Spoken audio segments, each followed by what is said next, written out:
In this video, I'm going to show you how to use my new spider's web font with embroidery software. This font is perfect for creating spooky and Halloween-themed projects. First, I'm going to load the BX files into Embrilliance Express.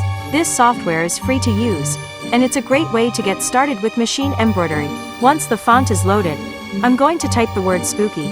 You can see how easy it is to adjust the letters by dragging and dropping them. You can also rotate or resize the letters, but I don't recommend resizing them, as the quality may be lost. Next, I'm going to try the name Natalie. This is a whimsical woman's name, and I have a friend with it who would love this as a gift. I also tried the words boo and happy.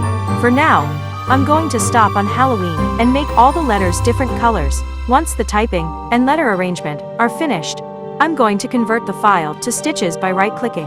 I can change the colors one by one or in bulk. To do this, hold down the Control key and select the letters you want to color differently. Then, choose the color from the pop-up palette. Now it's time to sort the colors. You can do this by dragging and dropping each letter, but I prefer to hold down the Control key and select all of the letters I want to move.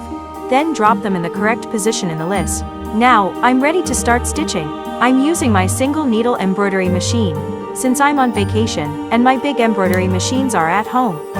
I hope you enjoy stitching with my spider's web font. If you have any questions, please feel free to leave a comment below. Thanks for watching.